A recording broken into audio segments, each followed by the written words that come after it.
9월 14일 성경강림 제14주 주일예배 시작하겠습니다. 찬송가 38장 예수교환을 찬양하겠습니다.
넘치리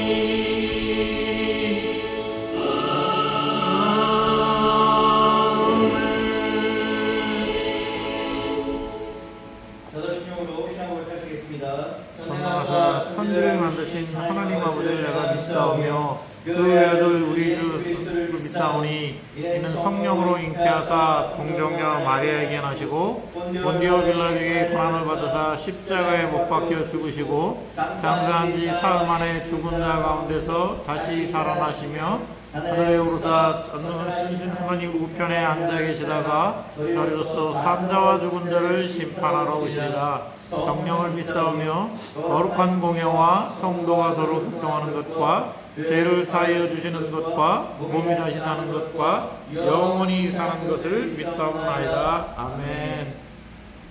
그리고 57번 시편 130분 읽겠습니다. 하늘씩 교독하신 그리스도께서는 붉은 글씨로 답하시겠습니다.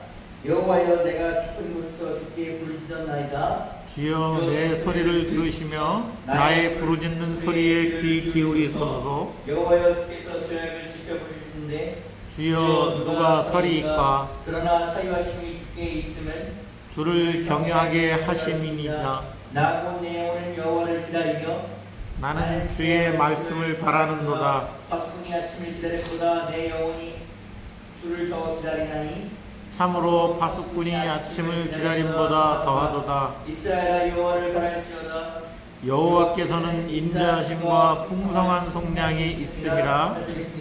그가 이스라엘을 그의 모든 죄악에서 속량하시리로다. 오늘 하나님께서 우리에게 주신 말씀은 신약성서 217장입니다. 신약성서 217장 사도행전 17장에서 24절부터 31절입니다. 사도행전 17장 24절부터 31절입니다.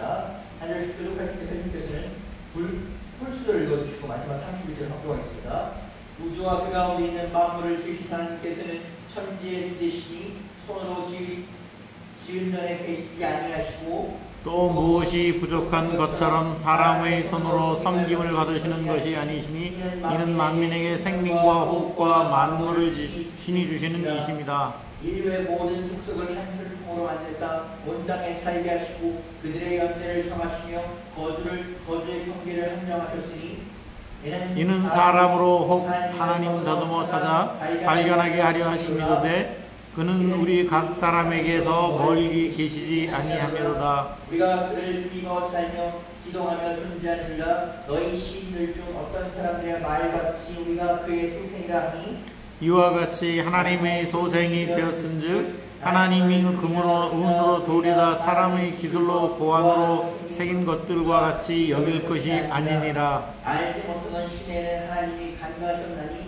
이제는 어디든지 사람에게 다 명하사 회개하라 하셨으니 하시겠습니다. 이는 정하신 사람으로 하여금 천하를 공의로 심판의 날로 정하시고 이에 그를 죽은 자 가운데서 다시 살리신 것으로 모든 사람에게 믿을 만한 증거를 주셨으니라 하니라. 이 말씀은 살아계신 하나님 말씀입니다. 아멘.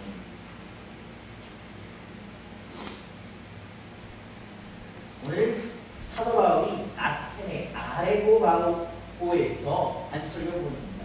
이 아테네는 당시 그리스 로마 세계의 즉 헬라 문화권의 중심이었습니다.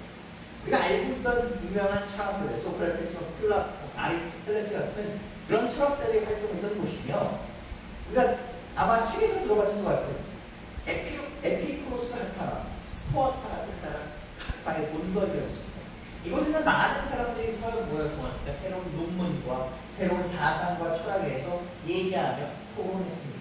이 바울이 아테네에 도착했을 때는 이 당시 이런 지적 문화유산과 더불어서 수많은 우상들이 그를 기다리고 있었습니다. 이 아테네라는 곳에는 이 지적인 동네라는 국가의 좀 다른 이미지로 이 온갖 신들의 신전과 재단이 가득했습니다.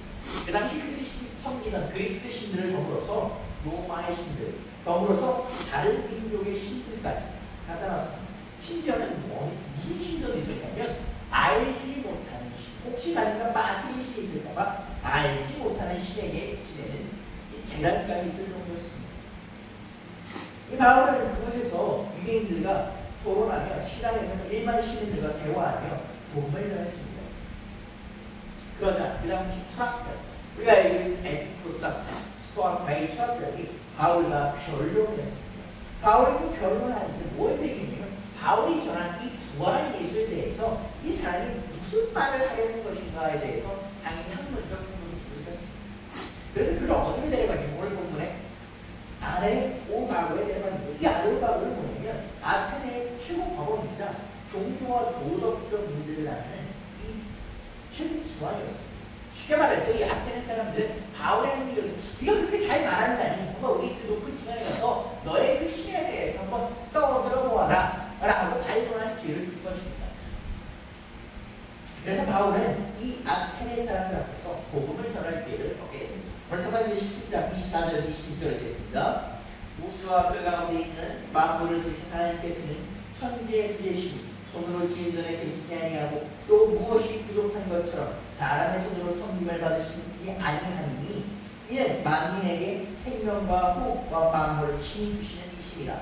인류의 모든 족속을 한 혈통으로 만드사 온 땅에 살게 하시고 그들의 연대를 정하시며 거주의 경계를 한정하셨습니다. 바울은 뭐라고 얘기하냐면 하나님은 만물을 주십니다. 그래서 시작합니다. 이 우리가 알고 있는 이 코스모스라는 단어는 질서인 이 아름다운 우주를 얘기합니다. 이게 바울은 이 아름다운 우주가 우연히 생긴 것이 아니라 하나님의 창조물이다라고 합니다. 그 가운데 있는 만물이라는 것은 그 큰 우주를 하나님께서 다 채워넣으셨음을 얘기합니다. 큰 것부터 작은 것까지 보이는 것부터 보이지 않는 것까지 하나님이 지으신 것이다라는 것입니다. 하나님은 바울의 말처럼 무에서 유를 창조하신 겁니다. 아테네 철학자들은 뭐라고 당시 뭘 얘기해요? 물질의 영원성을 얘기하지만 바울은 하나님은 모든 물질의 창조시다. 모든 물질이 그저 존재하는 것이 아니라 창조주가 있는 것이다 라고 얘기합니다. 그런 하나님은 천지의 주제시니 즉 하나님은 절대 주권을 얘기하면서 하나님은 절대적 통치자다, 소유자다라는 것입니다. 하나님은 우주를 창조하시고 만물을 만드시를 떠나서 지금도 다스리시는 분이라는 것입니다. 아테네 사람들은 당시 뭐라고 생각했냐면 우리가 알고 있는 것처럼 여러 가지 영역을 나누어서 다스린다라고 했습니다. 그러면 그게 자신교였던 것입니다. 그러나 바울이 얘기합니다. 하나님이 오직 천지를 다스리시는 분이라는 것입니다. 더 나아가서 바울은 뭐냐면 하나님은 손으로 지은 신전에 계시지 않는 분입니다.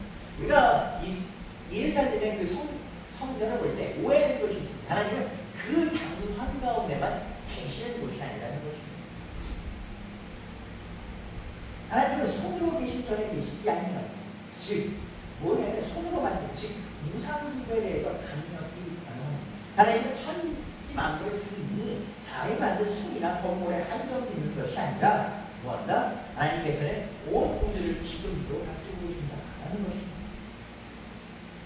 하나님은 완전하신 분이다. 성경에서 얘기하죠. 나는 나 스스로 존재하는이다. 나는 곧 나다라고 얘기하셨던 분입니다. 하나님은 스스로 계시는 분이니 어떤 도움이나 섬김이 필요하지 않다는 것입니다. 우리가 오해하는 것입니다. 교회 나와 예배하는 것은 누구를 위한 것이냐면 하나님을 위한 것입니다. 우리가 종교의 모든 신들은 섬김 받고 살아요. 왜? 섬김 받는 것이 그들을 위한 것입니다. 그러나 하나님은 여러분이 사실 나와 기도한다고 예배한다고 사람들이 일절 도움되는 것은 아무것도 없습니다. 왜? 하나님은 그 자체로 완전하신 분이기 때문에 사실 여러분이 교회 나와 기도하잖아요. 그런다면 그러면 우리가 교회 나와 예배하고 기도하기를 원하십니다. 왜? 그분이 우리를 자녀 삼아 관계 맺고자 하는 것입니다. 꼭 필요하지 않지만 마치 자녀가 부모를 쫓는 것처럼 그렇습니까? 하나님께서 그렇게 우리와 함께합니다. 당시 유대인들은 신에게 바치면서 신을 기쁘게 하고 신을 섬기자였습니다. 그것이 신에게 필요한 것이었기 때문에. 그러나 바울은 얘기합니다. 하나님은 그런 것이 필요하시는 분이 아니라 오히려 그것들을 사람에게 베푸시는 분이다. 하나님은 각 민족의 역사를 주관하셨습니다. 그러면서 그 흑만 동세를 미리 계획하고 다스리셨습니다.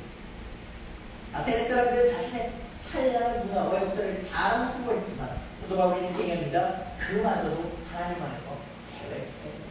그들은 그 문화와 신전을 보면서 그들의 신들을 자랑했지만 하나님 얘기하십니다. 그들이 이룰 수 있던 것은 그 거짓된 신이 아니라 하나님께서 계획했습니다. 바울은 이어서 거짓된 그 헬라인들이 있던 신과 하나님에 대해서 기도합니다. 사도행전 17장 27절에서 29절에 있겠습니다. 이는 사람으로 꼭 하나님을 더듬어 찾아 발견되게 하려 하심이되 그는 우리 각 사람에게서 멀리 계시지 아니하도다. 우리가 그를 힘입어 살며 기도하며 존재하느니라. 너희 시인 중 어떤 사람들의 말과 같이 우리가 그의 소생이라 하니 이와 같이 하나님의 소생이 되었은즉 하나님의 금이나 은이나 돌에다 사람의 기술과 보안으로 새긴 것들과 같이 여길 것이 아닙니다. 아멘. 하나님은 우리를 발견하고 우리를 찾고 우리를 발견하는 것 같습니다. 하나님은 숨어 계시는 분이 아니라 우리를 통해서 발견되고자 하시는 분입니다. 당시 헬라인들이 신은 어땠습니까? 인간 세상에 적극적으로 관여하는 하나, 인간에게 무관심한 분이었습니다. 심지어 어떤 학파는 뭐라고 했습니까? 신과 인간은 관계하지 않는다라고 얘기했습니다. 그러나 바울은 뭡니까? 하나님께서는 인간과 적극적으로 관계 맺고 저 신의 산에서 모세가 율법을 내려서 자녀 삼으시고 관계 맺고자 하는 분이다. 하나님은 인간을 사랑하시고 여러분을 사랑하면서 여러분을 찾아 발견하도록 기회를 주신 분입니다. 그런데 그 뒤에 보면 모하되라는 연결사가 나옵니다. 우리가 더듬어 인간이 찾는 분이 하나님이라고 하는데 더듬어 찾는다고 하면 어떻습니까? 여러분 멀리 있는 건 눈에 안 보이는 것 같습니다. 그러면서 말이 뭐라고 합니까? 가까이 계십니다. 라고 얘기합니다.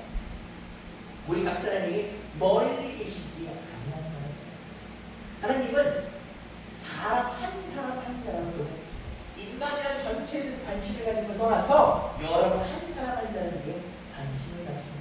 여러분 한 사람의 슬픔을 보시고 여러분 한 사람의 기쁨을 보시고 여러분 한 사람의 원하는 것에 대해서 들으십니다. 하나님 멀리 계시지 않습니다. 하나님 보좌에 앉아서 그저 관망하시는 분이 아니라 오늘도 그 보좌에 내려와서 여러분 옆에서 여러분의 삶을 살피시는 분입니다.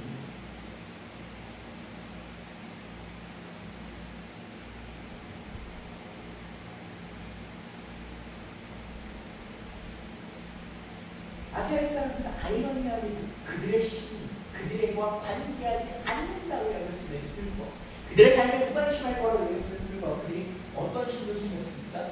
알지 못하는 신들을 가졌습니다. 이것은 무엇이 아니라 그들이 알지 못하는 신을 챙기면서 혹여나라도 빠져서 그 신과 이어지지 못할까, 관계하지 못할까 두려워했던 것을 나타낸 것입니다. 우리가 마찬가지예요.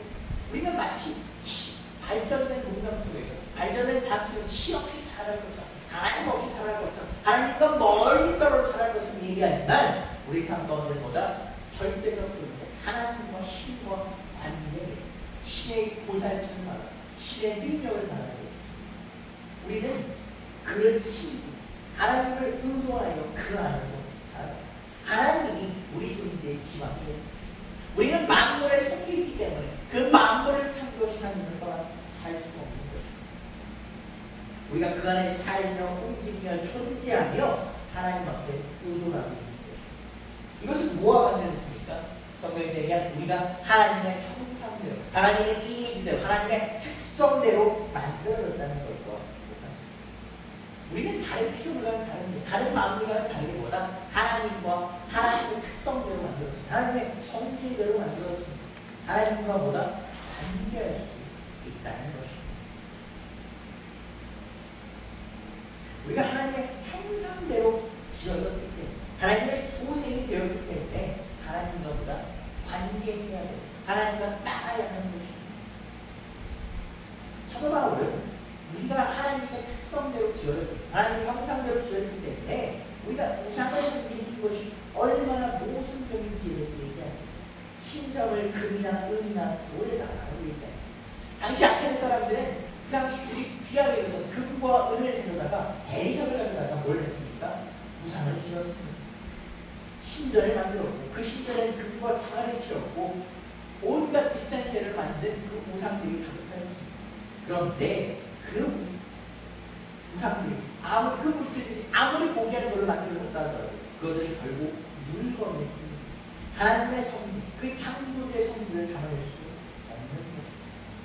하나님의 성질보다 오직 우리 사람의 하나님과 관계되어 있는 그 특성만을 가지고 얘기할 수 있는 것입니다.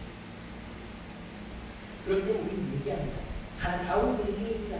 하나님께서 인간을 창조하셨는데 그 인간을 만든 것이 어떻게 하나님보다 위에 있을 수 있습니다. 우리가 하나님을 형상대로 만들어졌는데 어떻게 우상을 하나님처럼 섬길 수 있습니까? 이것은 무엇이다? 창조의 질서에 어긋나는 것입니다.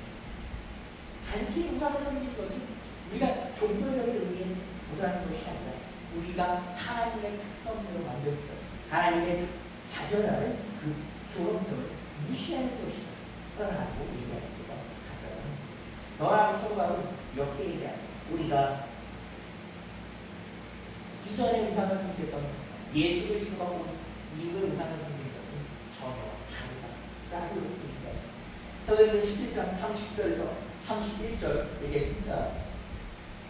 알지 못했던 시대에는 하나님이 간구하셨으니와 이제는 어디든지 사람에게 다 명령하사 회개하여 하셨으니 이는 정하신 사람으로 하여금 천하를 공의로 심판날을 작정하시고 이에 그를 쓴 자 가운데서 다시 살리신 것으로 모든 사람에게 믿을 만한 증거를 주셨으니라.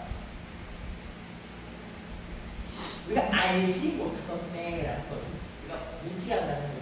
여러분 똑같은 잘못을 잘못이라도 알지 못하고 무지하고 지은 죄는 어떻습니까? 다소 경감의 의지가 것이 있습니다. 그런데 우리가 알고 지는 죄는 어떻습니까? 더 나쁜 죄라고 합니다. 우리가 똑같이 살인죄가 나쁜 죄지만 과실치사와 살인의 의도를 갖고 하는 죄는 어떻습니까? 죄몽사는 알지 못하던 때는 성경에서 뭘 때문에 예수께서 오시기 전, 하나님께서 오시기 전, 하나님께서 예수님께서 말씀께서 이 땅에 오셨기 전에 우리가 하나님의 참 뜻을 몰랐던 그때를 얘기합니다. 하나님께서는 그때를 뭐다? 허물치 아니하였다. 허물치 아니하였다는 간과하다, 못본치 하다. 즉 뭐냐면 하나님께서는 그 시대의 잘못을 해요. 그 당시 사람들이 우상 믿고 하나님을 떠나 살고 예수 그리스도를 몰랐던 그 잘못에 대해서 허물치 아니하신다. 지적하지 아니하시고 그들의 죄를 간과하신다는 것입니다. 그런데 이제 예수께서 오신다는 그때의 죄는 하나님께서 모르면서 그들이 이상을 섬겨도 모르는 척해 주셨지만 그들의 무지를 참고 건지시고 하나님께서 놀라운 은혜로 그것을 모른 척해 주셨지만 예수께서 올 때 이제는 다르다는 것입니다. 예수께서 오셔서 십자가에 못 박히신 예수 그리스도의 복을 전할 그때는 다르다는 것입니다. 이제 예수께서 오실 때는 무지의 시대가 끝나고 하나님께서 우리와 관계 맺으시고 계시의 시대가 열린 것입니다. 하나님께서 모든 사람들에게 지옥의 구별 없이 인줄 구별 없이 어느 사람들에게 명하사 뭐합니까? 하나님을 믿게 하신다는 것입니다. 예수 그리스도의 복을 따르게 하신다는 것입니다. 어떻게 하여 그들을 회개해 주십시오. 그들이 잘못된 생각을 하고 죄에 대해 슬퍼하지 않을 하나님께 돌아오게 하며 그들을 바꾸신다는 것입니다. 사도 바울이 아테네 사람들에게 우상 믿는 것을 잘못했다라고 얘기하는 것은 그들에게 회개를 명하는 것입니다. 어떤 회개를 명한 것입니까? 예수께서 오셔서 그들이 이전과는 다른 삶을 살아야 되기 때문에 그들의 우상 숭배와 하나님 없이 모든 것을 철학적인 사고로 바라보는 그 사고를 버리고 하나님께 돌아오라는 것입니다. 사도 바울은 이렇게 얘기했습니다.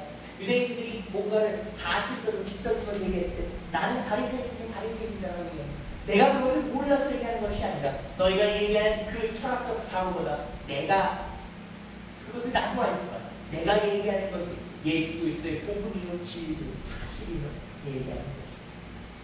사도 바울은 그 메시지 가운데서 과거의 무지를 간구하신 하나님의 은혜를 또 이제 회개를 명하시는 하나님의 정에 대해서 표현합니다. 예수 그리스도께서 오셨기 때문에 우리는 더 이상 내가 하나님을 알지 못해, 내가 더 이상 하나님을 알지 못해서 나갈 수 없어 라는 말을 할 수 없습니다. 왜? 하나님께서 예수 그리스도를 통해서 나아갈 길을 주셨기 때문에 예수께서 얘기했습니다. 나로 말면 예수 아버지께로 나아갈 수가 없는 우리가 이전까지는 아버지께 나아가지 못했습니다. 왜? 예수 그리스도를 몰랐기 때문에. 그러나 예수 그리스도께서 오셨기 때문에 이제는 다른 것입니다. 하나님께 나아갈 수 있는 길이 열린 것입니다. 구원의 길이 제시되었기 때문에 이제 아테네 사람들은 나아갈 수 있는 길이 있는 것입니다. 오늘도 마찬가지입니다. 이것은 오늘도 마찬가지입니다. 우리가 하나님의 음성을 듣고 복음을 듣고도 우리가 그것에 귀를 닫는다면 그것은 어떻습니까? 우리에게도 책임이 있다. 여러분 교회 나오는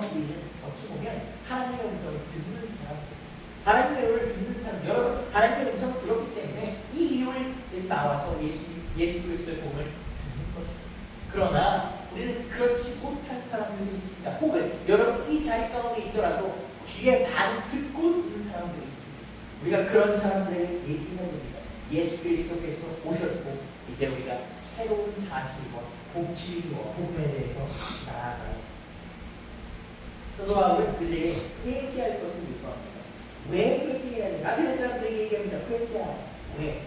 심판의 날, 주의 크고 무거운 날이 당도이기 때문에 천하를 공의로 심판할 최후의 심판이 당도이기 때문에 하나님께서는 천하, 하나님 사람들이 사는 모든 세계를 의롭고 정의롭게 심판하십니다. 그 심판은 확정되어 있습니다. 이것은 올 수도 있어가 아니라 온다는 것입니다. 반드시 옵니다. 믿을 만한 증거가 무엇입니까? 예수 그리스도의 오십니다. 예수 그리스도의 부활이고 예수 그리스도께서 보다 다시 오신다는 심판하고 다시 오신다는 그 약속입니다. 하나님께서 예수 그리스도를 보내 다시 보내신다는 것이 하나님께서 심판하신다는 것입니다. 사도 바울은 마지막에 뭘 얘기하냐면 부활에 대해서 얘기합니다. 앞에 쭉 설명하는데 가장 중요한 것을 얘기합니다. 그를 죽은 자 가운데서 다시 살리십니다. 우리가 예수 그리스도를 다시 살려준다는 건 매우 중요합니다. 예수 그리스도에서 죽어서 끝난 것이 아니라 다시 살리셔서 지금 그 당시에 함께 하시고 지금도 함께 하는 것입니다. 죽은 자 가운데 다시 살리시고 육체의 부활을 주시고 영혼의 부활을 주셔서 예수 그리스도께서 다시 오신다는 것입니다. 부활이 없다면 여러분 기독교는 복음을 전할 필요가 없습니다. 왜? 이미 끝난 건데 뭘 복음을 전합니까? 부활하셔서 다시 오시기 때문에 우리가 복음을 전하는 것입니다. 사도 바울이 이렇게 얘기합니다. 예수께서 다시 살지 못했다면 우리가 전파하는 것도 헛것이요 너희가 믿는 것도 헛것이다. 예수 그리스도께서 부활하셔서 다시 살아나셔서 이 땅에 다시 오시리라 약속을 하지 않으면 우리는 헛것이에요. 왜? 뭐하러 시간 낭비하고 있습니다. 부활이 왜 중요한 증거입니까? 예수 그리스도의 신성을 증거하기 때문입니다. 죽은 자를 살리시는 하나님이시고 하나님은 만물의 주입니다. 성령이기 때문에 부활하셔서 뭐가 되기 때문입니까? 또 구원의 사역이 완성되었기 때문입니다. 우리가 죄의 사역이 뭐라고 합니까? 사망이라고 합니다. 그런데 예수님께서는 그 죽음을 이기셔서 죄를 완전히 해방시키셨기 때문입니다. 마지막은 무엇입니까? 우리도 부활할 때 예수께서 부활해서 다시 오실 때 우리도 같이 부활에 참여하기 때문에 예수 그리스도의 부활이 성도의 부활의 첫 열쇠이기 때문에 여러분 우리가 복음을 전할 때 우리 삶 가운데 복음을 전할 때 우리 삶 가운데 복음이 증거되려 할 때 우리 가운데 혹은 다른 분들들 가운데 당하는 세 가지입니다. 첫 번째 조롱하거나 두 번째 믿거나 세 번째 미루거나 세 번째 믿거나 믿지 않는 사람들은 조롱합니다. 반만 되어있는 사람들은 미룹니다. 다 듣는 사람들은 뭐합니까? 그것을 믿습니다. 여러분은 어떻게 했습니까? 여러분의 복음이 전해졌을 때 아테네 바울이 아테네 그 법원 가운데 얘기할 때에 여러분은 조롱하시겠습니까? 미루시겠습니까? 혹은 믿겠습니까? 여러분 믿으시는 대로 열매를 거두시고 믿으시는 대로 믿음의 열매를 거두시는 그럼 여러분 되시기를 주님으로 축복합니다. 기도하시겠습니다. 주여 감사합니다. 오늘도 우리 이 자리에 부르셔서 복음 듣게 하시면 감사드립니다. 오늘 이 자리에 부르셔서 주여 복음으로 듣게 하시면 감사드립니다. 조롱하는 이가 되게 하지 않게 하여 주옵소서. 미루는 이가 되지 않게 하여 주옵소서. 오직 믿는 이가 되게 하여 주옵소서.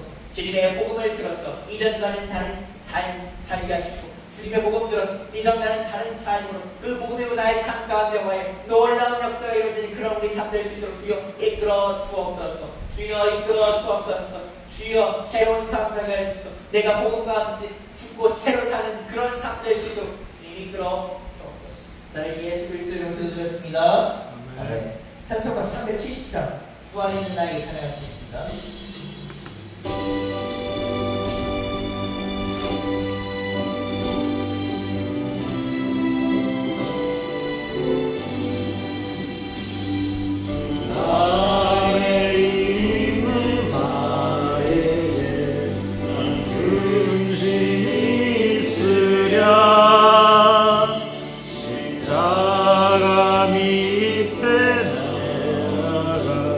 내 짐을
주님을 찬송하면서 할렐루야 할렐루야 내 앞길 멀고에도 나 주님만 따라가리. 우리 기도하겠습니다. 주님 감사합니다. 오늘도 우리를 이번 한 주도 우리를 먹고 채우시고 주님 우리를 살피시는 은혜에 감사드립니다. 주여 우리에게 베푸시는 물질과 은혜에 감사드리오니 주여 정성된 점을 주 앞에 냈습니다. 주여 다른 것의 일부를 주 앞에 내려놓습니다. 주님 그 가운데 그냥 누리는 것이 아니라 우리의 마음과 정성과 기도를 감사하니 주여 받아 주옵소서. 주님 나라를 위해 사용하여 주옵소서. 주여 기도를 드리오니 기도 기억하여 주시옵고 주님 각 가정과 일터와 삶의 자리에서 주님께서 우리에게 이루시는 원하시는 바를 이뤄갈 수 있도록 주님 이끌어 주옵소서. 우리의 삶을 오직 중하신 이가 주님을 나오니 주여 우리의 삶을 중하여 주시옵고 주님 이끌어 주시옵소서. 우리의 발이 찍히는 곳곳만 주님께서 우리를 보호하시고 지키실 줄 믿사오며 주님 각 기도 드리옵니다. 주여 이번 한 주 주님께서 우리를 이끌어 주실 걸 믿사오며 살아계신 예수 그리스도의 이름으로 기도드렸습니다. 아멘. 주기도문을 예배 마치겠습니다. 하늘에 계신 우리 아버지여 이름이 거룩히 여김을 받아오시며 나라의 임하옵시며 뜻이 하늘에서 이루어진 것 같이 땅에서도 이루어지이다. 오늘 우리에게 일용할 양식을 주옵시고 우리가 우리에게 죄 지은 자를 사하여 준 것 같이 우리의 죄를 사하여 주옵시고 우리를 시험에 들게 다만 악에서 구하옵소서. 나라와 권세와 영광이 아버지께 영원히 있사옵나이다. 아멘. 예배를 마쳤습니다. 이번 한 주 주님 안에서 승리하시는 여러분 되시기를 바랍니다.